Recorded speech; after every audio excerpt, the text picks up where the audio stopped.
الله الرحمن الرحيم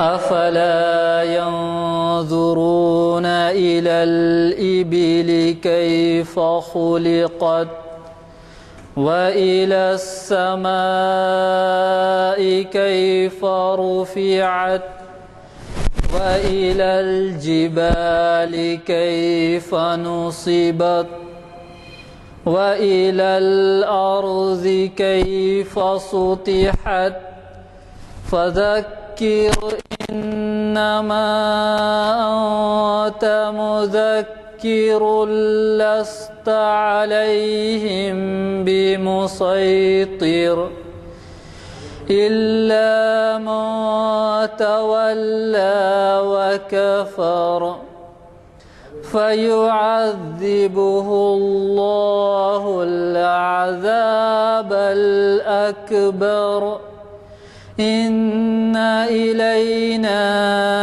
إيابهم ثم إن علينا حسابهم صدق اللہ العظیم.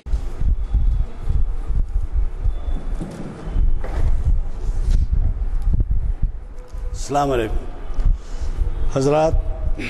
جیسے کہ آپ واقف ہیں، آج ہم اعلامیہ نمبر 416 کی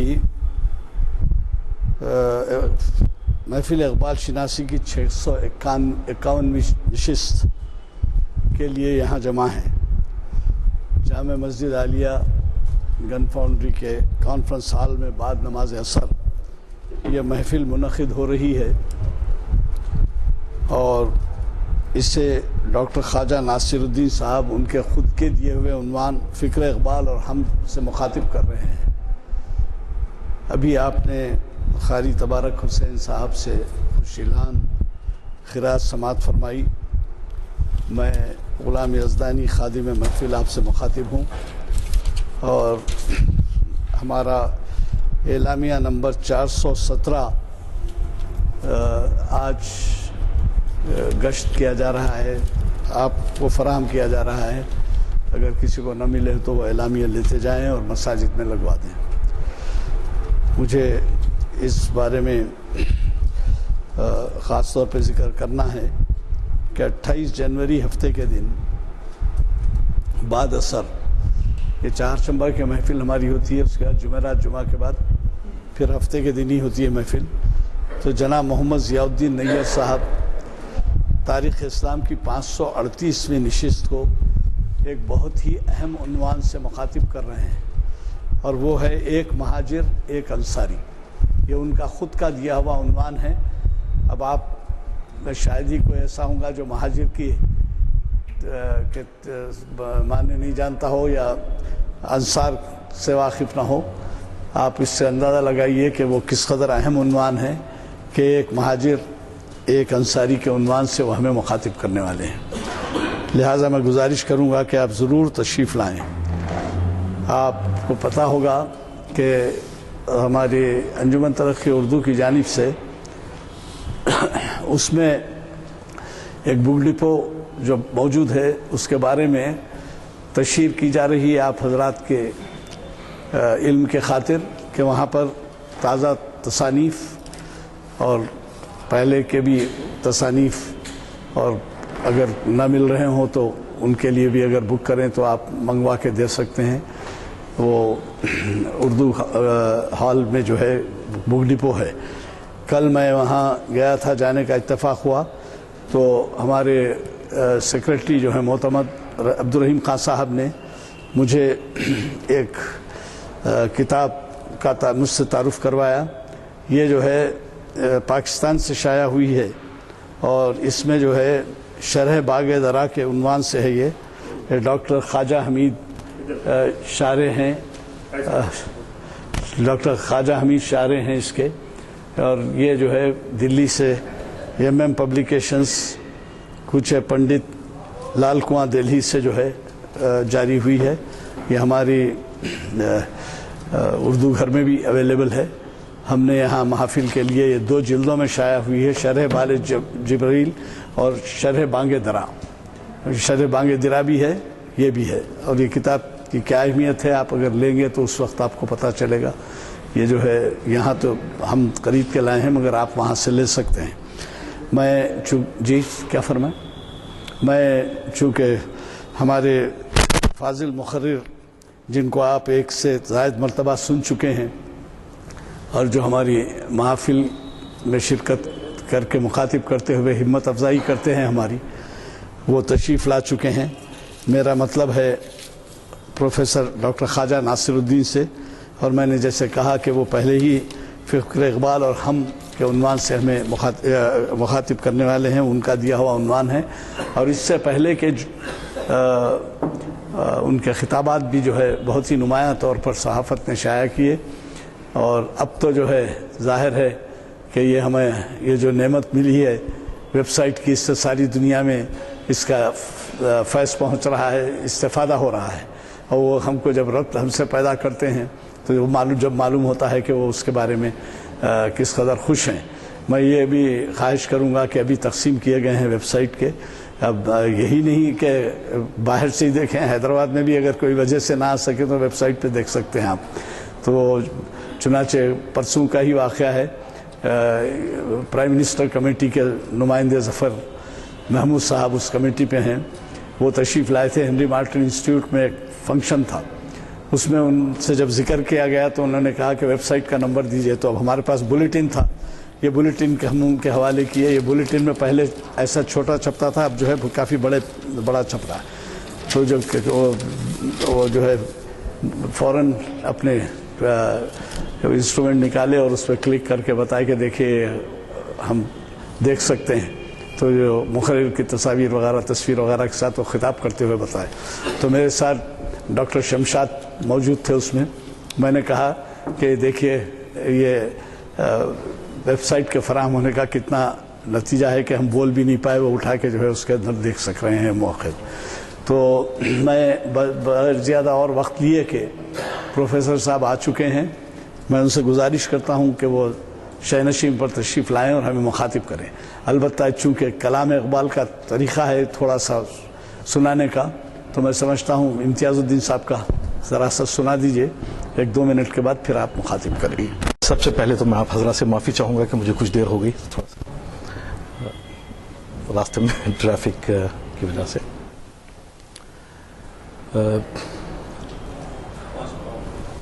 آج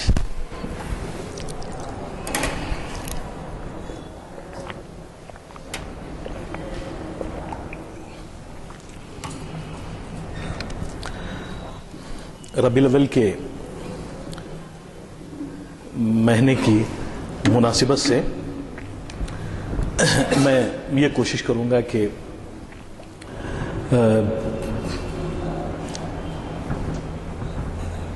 کچھ باتیں جو حضور رسالت مآب سے ہیں ایز اے ریفرنس، میرے موضوع کا عنوان جو ہم ہے، فکر اقبال تو ہم بعد میں دیکھیں گے 1-2 منٹ کے بعد، لیکن پہلے ہم کا کیا مطلب ہے اس جانب تھوڑی سی آپ حضرات کی توجہ چاہوں گا۔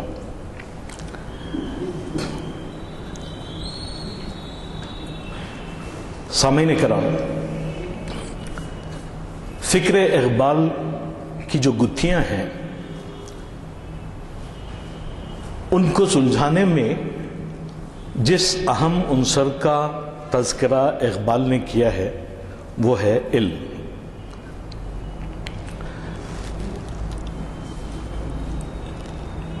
میں چاہوں گا کہ ہم علم کے موضوع پر جب بات کریں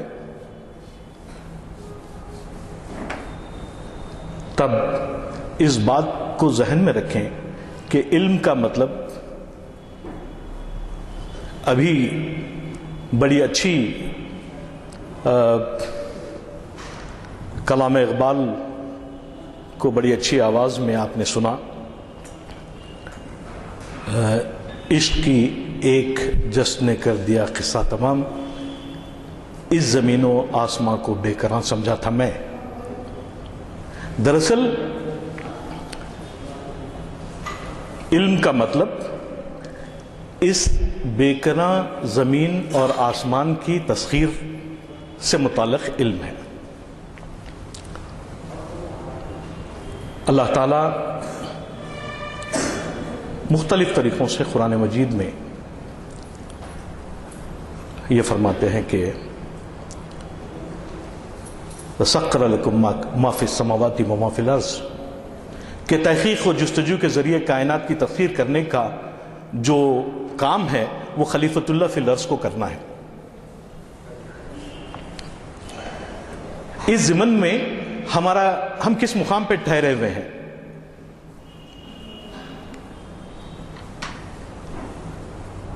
اس بات کا اندازہ کرنا، اس بات کا تجزیہ کرنا بہت ضروری ہے۔ عام طور پر ہوتا یہ ہے کہ ہم لوگ ایسی باتیں کر جاتے ہیں جو ہم کو آسمانوں سے نہیں اتارتی، زمین پر چلنے کے لیے آمادہ نہیں کرتی، بلکہ ذہن و فکر کے لیے ایک وقتی خوشی کا سامان فراہم کرتی ہیں۔ تو اس زمن میں میں آپ کو کیونکہ میں نے یہ کہا ہے کہ الحمدللہ اتفاق سے آج کا دن ربیع الاول میں داخل ہونے کا دن ہے، تو میری کوشش یہ ہوگی کہ حضور نبی کریم صلی اللہ علیہ وسلم کی ذات سے مراد کیا ہے، رفعنا لک ذکرک کا مطلب اقبال کی فکر میں کیا ہے، اس موضوع پر بھی تھوڑا سا بات کروں گا۔ لیکن جب میں بات کروں گا تو آپ سے یہ درخواست کروں گا کہ میں بہت کم اپنے الفاظ کا استعمال کروں گا اور اس ضمن میں صرف اقبال کو زیادہ کوٹ کرنے کی کوشش کروں گا۔ پہلا سوال تو ہم کو اپنا اسٹیٹس یا جس مقام پہ ہم لوگ ٹھہرے ہوئے ہیں اس کو جانچنا اور دیکھنا ہے کہ واقعتاً ہم لوگ کہاں ہیں، کس مقام پہ ہیں۔ اقبال کی ایک نظم ہے مسلمان اور تعلیم جدید، جس میں اقبال اس طرح اپنی بات کرتے ہیں۔ اس سے اندازہ ہوگا کہ ہم آخر کس مقام پہ ٹھہرے ہوئے ہیں موجودہ دور میں۔ مرشد کی یہ تعلیم تھی اے مسلم شوری دسر، لازم ہے رہرو کے لیے دنیا میں سامان سفر۔ بدلی زمانے کی ہوا ایسا تغیر آ گیا، تھے جو گراں قیمت کبھی اب ہیں متاع کس وخر۔ وہ شعلہ روشن تیرا ظلمت گریزاں جس سے تھی، وہ شعلہ روشن تیرا ظلمت گریزاں جس سے تھی، گھٹ کر ہوا مثل شرر تارے سے بھی کم نور تر، تارے سے بھی کم نور تر۔ شیدائی غائب نہ رہ دیوانہ موجود ہو، غالب ہے اب اقوام پر معبود حاضر کا اثر۔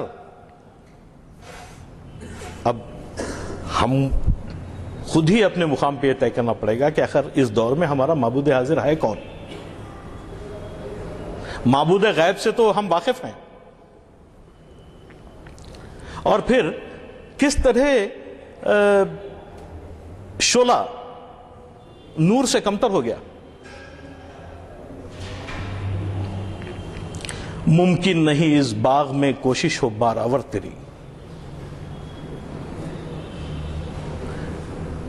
ہماری جو حالت ہے وہ یہ ہے کہ ایک شعلہ چنگاری اور بجھتی ہوئی چنگاری نما بن چکا ہے، اور اس مقام پہ جب ہم ٹھہرے ہوئے ہیں اور اس دنیا کی طرف دیکھتے ہیں جو تیز رفتار ترقی کی طرف دوڑ رہی ہے، تو علامہ اقبال کی اس بات میں کوئی زیادہ پریشانی نہیں ہوتی سمجھنے کے لیے کہ ممکن نہیں اس باغ میں کوشش و بارآور تیری، فرسودہ ہے پھندا تیرا زیرک ہے مرغ تیز پر۔ اگر آپ یورپ کی طرف دیکھیں تو وہ مرغ تیز پر ہے، ترقی یافتہ قوموں کی طرف دیکھیں تو وہ مرغ تیز پر ہے، اور جو پھندا ہمارے ہاتھوں میں ہے وہ فرسودہ ہے۔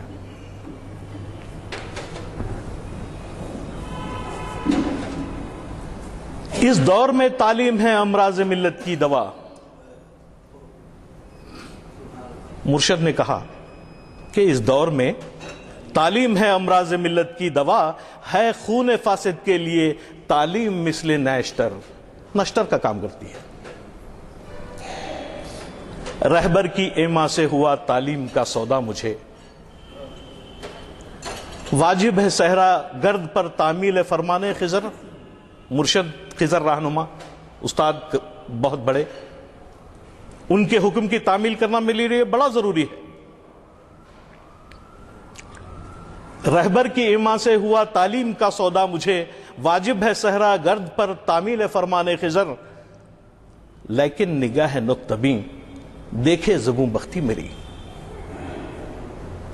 لیکن نگاہ نقطہ بین کوئی ایسی نگاہ ہو جو نقطے کو پہچانتی ہو تو میری زبوں بختی کی طرف، میری بدنصیبی کی طرف، میری کم عقلی کی طرف، میری کم مائگی کی طرف ذرا غور سے تو دیکھے کہ میں آخر کہہ کیا رہا ہوں اور کہاں ٹھہرا ہوا ہوں میں۔ رفتم کے خارز پاکشم۔ مرشد نے تو کہہ دیا کہ اس دور میں تعلیم امراض ملت کی دوا ہے، اور میں نے جیسے مرشد کے حکم کی تعمیل میں راستے میں اپنے قدم بڑھانے شروع کیے تو مجھے پتا چلا کہ میں ایسے مقام پہ ٹھہرا ہوا ہوں کہ بہت سارے کاروان بہت دور نکل چکے ہیں، اور میں اپنی لنگڑاتی ہوئی چال سے اس مقصد کے حصول کے لیے اپنے قدم آگے بڑھا رہا ہوں۔ تو لگتا ہے کہ میری چال میں وہ تیزی، وہ چابک دستی، وہ رفتار موجود نہیں ہے جس کی مجھے دوسری اقوام کے ساتھ، دوسرے لوگوں کے ساتھ قدم بقدم چلنے میں کے لیے درکار ہے۔ لیکن نگاہ نقطہ بین دیکھے زبوں بختی میری، رفتم کے خارز پاکشم۔ چلتا ہوں کہ پیر میں کانٹا چبھا ہوا ہے، کانٹے چبھے ہوئے ہیں۔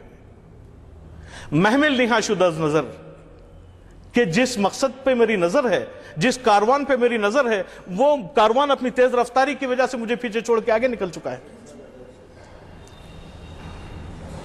ایسا کیوں ہوا؟ ایسا اس لیے ہوا کہ یک لحظہ غافل گشتم 100 سالہ رحم دور شد، کہ میں نے اپنی اس دوڑ میں بات کو سمجھنے میں، بات کو ایگزیکیوٹ کرنے میں، عمل کرنے میں تھوڑی سی دیر لگا دی، اور میرا عالم یہ ہے کہ 100 سال میں منزل سے پیچھے ہوں۔ تو یہ اسٹیٹس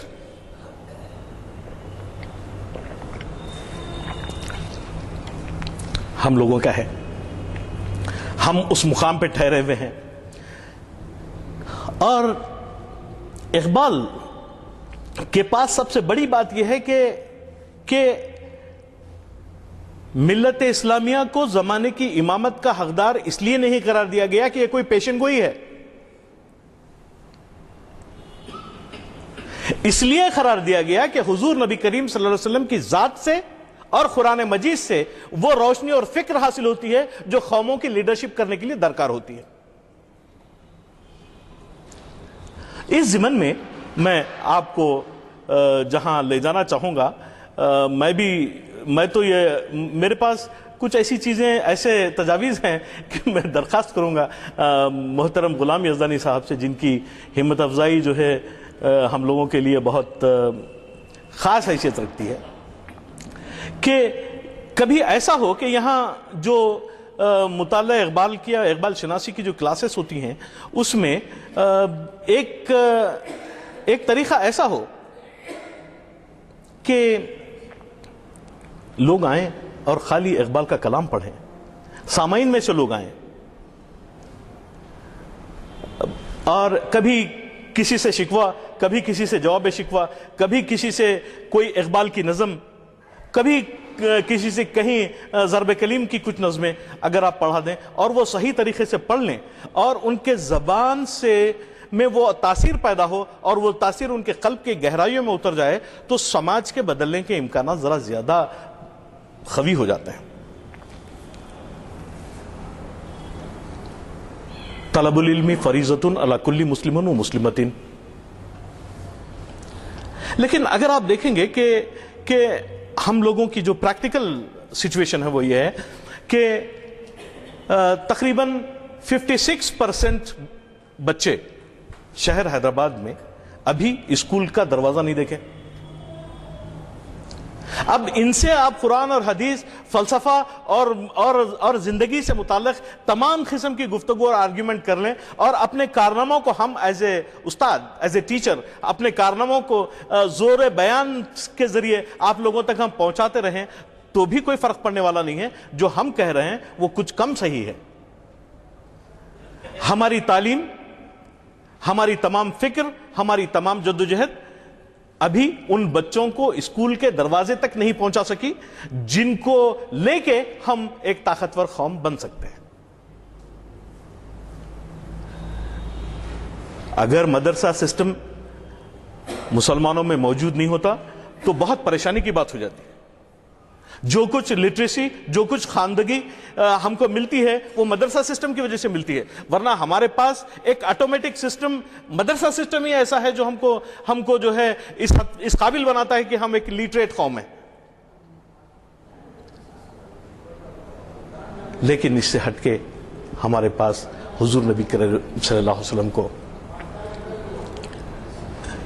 ان کی ہدایت کو، ان کی سنت کو ماننے کا، سمجھنے کا جو سب سے بڑا طریقہ ہے وہ یہی ہے کہ علم حاصل کیا جائے، اس کے بعد تمام چیزیں شاید فالو کر لیں، تمام چیزیں اس کے ساتھ ساتھ ہم کو ملتی رہیں۔ لیکن یہاں اقبال نے شکوہ میں یہ بات کہی ہے، میں جواب شکوہ بھی آپ کو بتاؤں گا کہ کیوں اللہ تعالیٰ سے جب شکایت ہو رہی ہے تو اس میں کیا کہا جا رہا ہے تجھ کو چھوڑا کہ رسول عربی کو چھوڑا۔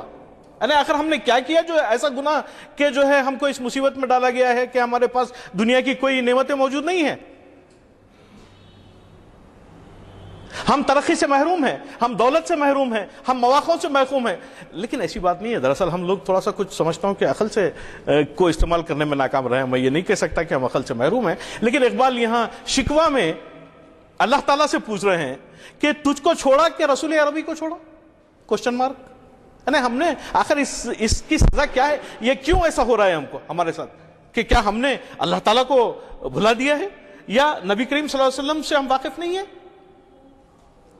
بت گری پیشہ کیا، بت شکنی کو چھوڑا، یعنی آخر ہم نے کیا کیا ہم نے بتوں کی پوجا شروع کر دی ہے یا بتوں کو بیچنا شروع کر دیا؟ آخر ہوا کیا اس معاملے میں؟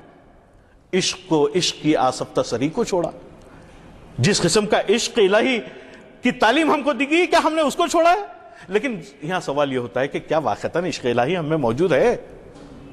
عشق الہی کا مطلب یہ ہے کہ وہ ایک سجدہ جسے تو گناہ سمجھتا ہے 1000 سجدوں سے دیتا ہے آدمی کو نجات۔ رسم سلیمان و اویس قرنی کو چھوڑا، کیا کیا ہم نے؟ آل کوشچن مارکس۔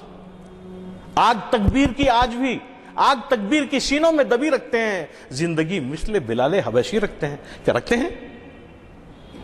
مگر جب اللہ تعالیٰ سے سودا کرنا ہو، اللہ تعالیٰ سے ڈیمانڈ کرنا ہو، کلیم کرنا ہو تو بولنا پڑے گا ہماری حالت دیکھیے ہم بلال حبشی کی طرح ہیں، ہماری حالت دیکھیے کہ ہم عشق الہی میں مبتلا ہیں، ہماری حالت دیکھیے کہ ہم نبی کریم صلی اللہ علیہ وسلم کو کبھی بھولے ہیں نہ چھوڑے ہیں، سراسر پوری سنتوں کی ہم تکمیل کرتے ہیں، اور جو ہے علم و عمل کے ذریعے اس دنیا کو فتح کرنے کا دم خم ہم میں ہے۔ جب آپ کو اللہ تعالیٰ سے مانگنا پڑے گا، کلیم کرنا پڑے گا تو یہ بولنا پڑے گا۔ پھر اقبال کو یہ بات سمجھ میں آتی ہے کہ ذرا کچھ زیادہ ہو گیا معاملہ۔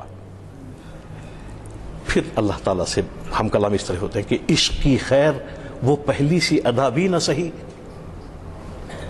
زیادہ پیمائی تسلیم و رضا بھی نہ سہی، مسترف دل صفت قبل نما بھی نہ سہی، اور پابندی آئین وفا بھی نہ سہی۔ یعنی ہم سب یہ ہے، پابندی آئین وفا نہیں، قبلہ نما مضطرب دل نہیں، عشق کی وہ پہلی سی ادا نہیں، محنت اور عمل کے میدان میں زیادہ پیمائی کا کوئی سوال نہیں. لیکن اللہ میاں ہم پھر بھی تو مسلمان ہیں، کبھی ہم سے کبھی غیروں سے شناسائی ہے، بات کہنے کی نہیں، تو بھی تو ہر جائی ہے.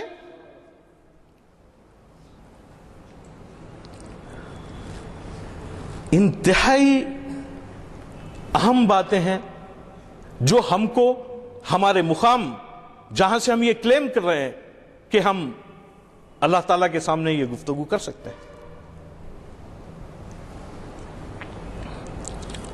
سر فارام پہ کیا دین کو کامل تو نے، ایک اشارے میں ہزاروں کے لیے دل تو نے، آتش اندوز کیا عشق کا حاصل تو نے، پھونک دی گرمی رخسار سے محفل تو نے. آج کیوں سینے ہمارے شرر آباد نہیں؟ ہم وہی سختہ ساما ہے، تجھے یاد نہیں؟ رب العالمین کے سامنے ایک شخص ٹھہرا ہوا ہے، بول رہا ہے کہ ہمارے دل میں وہ گرمی، وہ تڑپ کیوں نہیں ہے جس سے ہم علم و عمل کے ذریعے اس کائنات میں وہ کام کر سکیں جس کے لیے تو نے ہم کو بھیجا ہے. بہت ساری باتیں شکوہ میں اقبال کہتے ہیں، لیکن تھوڑا سا آگے بڑھیں تو یہ بھی کہتے ہیں کہ بادکش غیر ہیں گلشن میں لبیجو بیٹھے، سنتے ہیں جام بکف نغمہ کوکو بیٹھے، اور ہنگامہ گلزار سے ایکسو بیٹھے، تیرے دیوانے بھی ہیں منتظر ہو بیٹھے. یعنی کچھ اپنے دیوانوں کے لیے بھی کریے، وہ تو مزے کر رہے ہیں، دنیا میں ہر چیز ان کے پاس ہے. وہ کس طرح ممکن ہے؟ اپنے پروانوں کو پھر ذوق خود افروزی دے. یا رب العالمین، تیرے جو پروانے ہیں، جو تیرے اطراف اور گرد و پیش میں یہ لوگ جو پھرتے ہیں، ان کو اپنے آپ کو جلانے کی توفیق عطا فرما. اپنے پروانوں کو پھر ذوق خود افروزی دے، برق دیرینہ کو فرمان جگر سوزی دے. قوم آوارہ انا تاب ہے پھر سوئے حجاز، لے اڑا بلبل بے پر کو مذاق پرواز، مسترب باغ کے ہر غنچے میں ہے بوئے نیاز، تو ذرا چھیڑ تو دے تشنہ مزراب ہے ساز. یعنی جو کچھ کرنا ہے وہ اللہ میاں کو ہی کرنا ہے. نغمے بیتاب ہیں تاروں سے نکلنے کے لیے، تور مستر ہے اسی آگ میں جلنے کے لیے. اگر ایسا نہیں ہوا تو کیا ہوگا؟ بوئے گل لے گئی بیرون چمن راز چمن. تیرے جو بندے ہیں، تو نے جن عنایتوں کا، جن نعمتوں کا ان بندوں سے ذکر کیا ہے، وہ ان کے ہاتھ سے نکل رہی ہیں، اور یہ راز بوئے گل بیرون چمن راز چمن لے کے جا رہی ہے. کیا قیامت ہے کہ خود پھول ہیں غماز چمن. پھول کی خوشبو کے ساتھ ہی مسلمانوں کی بدنصیبی کا پیغام بھی جا رہا ہے اس طرف. عہد گل ختم ہوا، ٹوٹ گیا ساز چمن، اڑ گئے ڈالیوں سے زمزم پرواز چمن. ایک بلبل ہے کہ ہے محو ترنم اب تک، ایک بلبل ہے کہ ہے محو ترنم اب تک، اس کے سینے میں ہے نغموں کا تلاطم اب تک. فکر اقبال، یہ بلبل اقبال ہے. ایسی تمام حالات میں جبکہ دنیا کے تمام مسائل جوں کہ تو رکھے ہوئے ہیں اور مسلمان اپنی زبون بختی پہ روتے ہوئے بیٹھے ہوئے ہیں، ایسے میں اقبال یہ کہہ رہے ہیں کہ ایک بلبل ہے کہ ہے محو ترنم اب تک، اس کے سینے میں ہے نغموں کا تلاطم اب تک. خمریاں شاخ و صنوبر سے گریزاں بھی ہوئیں. یہ تاریخ ہے.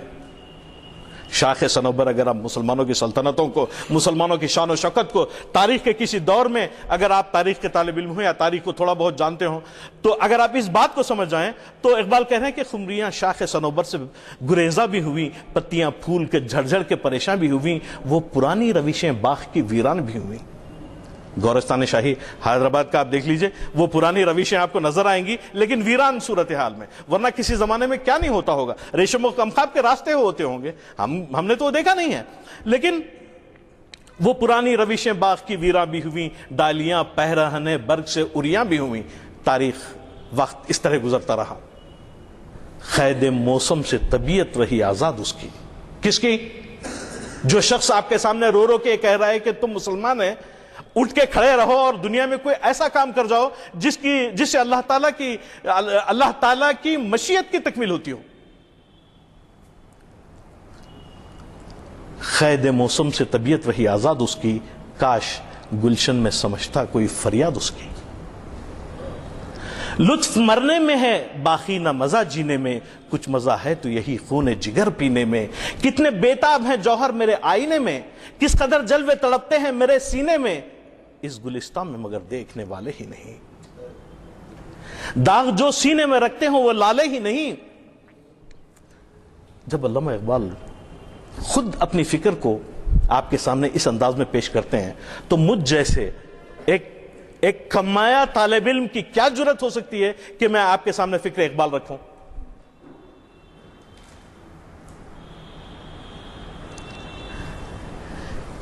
یہ ایک ایسا سوال ہے جو ہم مسلسل اپنے آپ سے کرتے رہیں گے، لیکن یہاں یہ بات اس طرح ختم نہیں ہوتی، بلکہ اس کے لیے آپ کو یہ بھی سننا پڑے گا کہ ان باتوں کا جواب اللہ تعالیٰ کی طرف سے کیا ہوتا ہے۔ بڑی بڑی ڈینگیں ماریں، بلبل کا رونا بھی رویا کہ بلبل نے رویا کہ میں تو رو رہا ہوں چمن میں بیٹھ کے، کہ کوئی میری آواز سن لے، کوئی میرے اس نغمے کو جاننے کی کوشش کرے، لیکن ہے کیا صورتحال؟ اللہ تعالیٰ کوشچنز، کون ہے تارک آئین رسول مختار؟ مصلحت وقت ہے کس کے عمل کا معیار؟ کس کی آنکھوں میں سمایا ہے شعار اغیار؟ ہو گئی کس کی نگاہ طرز سلف سے بیزار؟ قلب میں سوز نہیں، روح میں احساس نہیں، کچھ بھی پیغام محمد کا تمہیں پاس نہیں، جا کے ہوتے ہیں مساجد میں سفارہ تو غریب۔ یہ باتیں ایسی ہیں کہ اس کو تقریر کے لیے الفاظ کے انتخاب کے ذریعے متاثر کرنے کی ضرورت نہیں ہے کہ میں آپ کو یہ بولوں، یہ شعر کو یہاں روک دیا اور پھر میں آپ کے سامنے کچھ بات بولوں۔ جا کے ہوتے ہیں مساجد میں سفارہ تو غریب، زحمت روزہ جو کرتے ہیں گوارا تو غریب، نام لیتا ہے اگر کوئی ہمارا تو غریب، پردہ رکھتا ہے اگر کوئی تمہارا تو غریب، اور عمرہ نشے دولت میں غافل ہیں ہم سے، زندہ ہے ملت بیضا فخت غربا کے دم سے، واعظ قوم کی وہ پختہ خیالی نہ رہی، برق طبعی نہ رہی، شعلہ مخالی نہ رہی، رہ گئی رسم ازاں روح بلالی نہ رہی، فلسفہ رہ گیا تلقین غزالی نہ رہی، مسجد مرثیہ خواہ ہیں کہ نمازی نہ رہے، یعنی وہ صاحب اوصاف حجازی نہ رہے، شور ہے ہو گئے دنیا سے مسلمان نابود۔ آپ وہاں شکوہ میں مجھ سے یہ کہتے ہیں کہ لوگ کہہ رہے ہیں کہ مسلمان گئے اپنی بغلوں میں دبائے ہوئے قرآن گئے، آ کے بیٹھے بھی نہ تھے کہ نکالے بھی گئے۔ اقبال کو اللہ تعالیٰ نے جو بصیرت دی تھی، اس بصیرت کے زور پہ اقبال نے کیا لکھا ہے؟ شور ہے ہو گئے دنیا سے مسلمان نابود۔ ہم یہ کہتے ہیں کہ تھے بھی کہیں مسلم موجود؟ وضع میں تم ہو نصارہ تو تمدن میں ہنود، یہ مسلمان ہیں جنہیں دیکھ کے شرمائے یہود۔ یوں تو سید بھی ہو، مرزا بھی ہو، افغان بھی ہو، تم سبھی کچھ ہو، بتاؤ تو مسلمان بھی ہو۔ دم تقریر تھی مسلم کی صداقت بے باک، عدل اس کا تھا خوی لو سے مراد سے پاک۔ ذرا یعنی کوئی ایسی چیز اس میں آپ کو بتانے کی کوشش نہیں کر رہا ہوں کہ جو باہر سے لائی ہوئی ہو، یا کسی مقرر کی زور خطابت کی وجہ سے، یا جو کسی اسکالر کی بہت بڑی ریسرچ کی وجہ سے سامنے آئی ہے۔ اقبال سیدھا سیدھا آپ کے سامنے ہے، اقبال کی فکر جو ہے وہ میں آپ کے سامنے پڑھنے کی کوشش کر رہا ہوں۔ دم تقریر تھی مسلم کی صداقت بے باک، عدل اس کا تھا خوی لو سے مراد سے پاک، شجر فطرت مسلم تھا حیا سے نمناک۔ ہے آج اخبار اٹھا کے دیکھیے، بازار دیکھیے، مارکیٹ دیکھیے۔ اچھا، ان تمام چیزوں کی وجہ جو دراصل ہو سکتی ہے وہ یہ ہے کہ مسلمانوں کے گھروں سے تعلیم کا ہٹ جانا، اسلامی تعلیم کا ہٹ جانا، دراصل ان کے کردار کو پست کر دینے کے لیے بہت کافی ہے، اور ایک پست کردار قوم ترقی کے بلند مقام تک نہیں پہنچ سکتی۔ شجر فطرت مسلم تھا حیا سے نمناک، تھا شجاعت میں وہ ایک ہستی فوق الادراک، ہر مسلمان رگ باطل کے لیے نشتر تھا، اس کے آئینہ ہستی میں عمل جوہر تھا،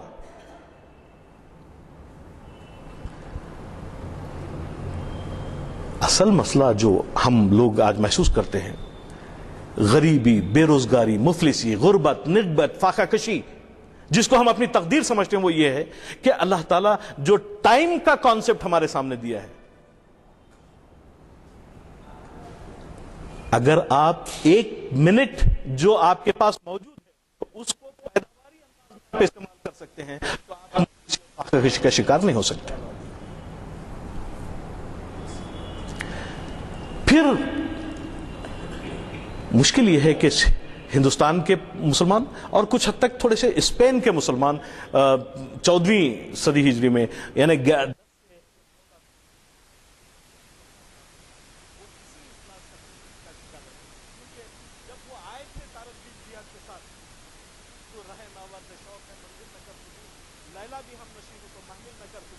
وہ چھوڑ دیا، اور پھر اس کے بعد جو عالم ہو گیا کہ a loaf of bread, a glass of wine, a damsel behind, the bewilderment of paradise.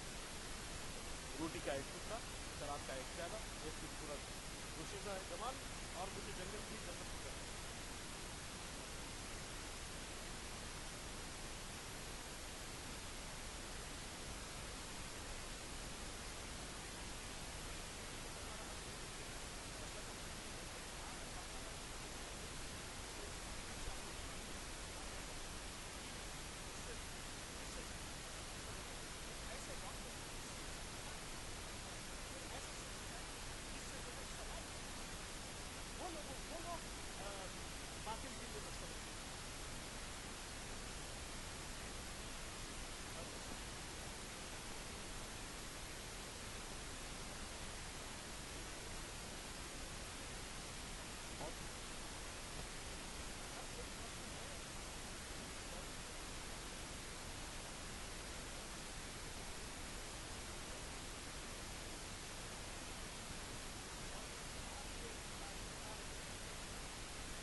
جو جامع تقریر آپ نے سنی، اس پر میں سمجھتا ہوں تبصرہ سورج کو چراغ دکھانے کے برابر ہوگا۔ جو مطالعہ، گہرا مطالعہ ان کا ہے،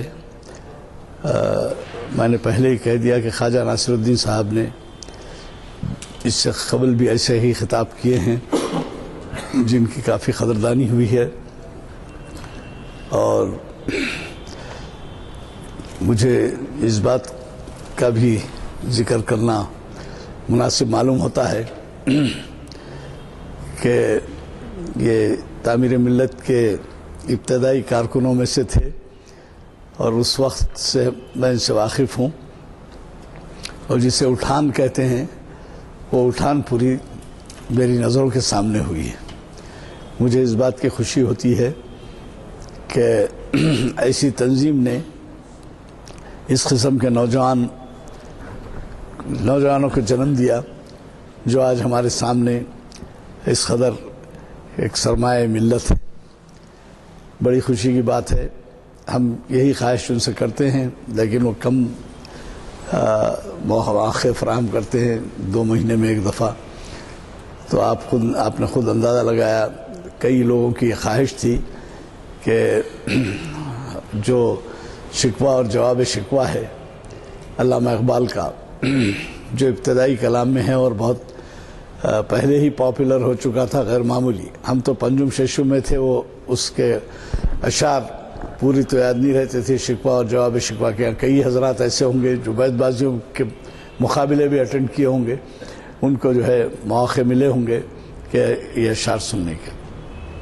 بہرحال جو کچھ کہا گیا، جو کچھ ہمارے لیے مواد کی تشریح کی گئی وہ ہمارے لیے ایک بہت ہی آج کے دور میں ایک نہایت اہم خطاب تھا۔ میں توقع کرتا ہوں اور اللہ تعالیٰ سے دعا کرتا ہوں کہ ان کی طاقت تقریر میں اور بھی اضافہ ہو۔ میں نے پہلے ہی آپ سے کہہ دیا ہے کہ ہمارے اگلے پروگرام میں برمن دل ریش نگر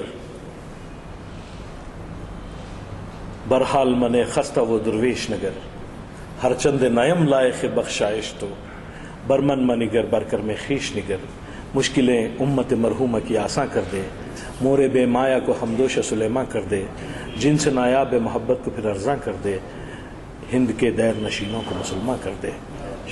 آمین۔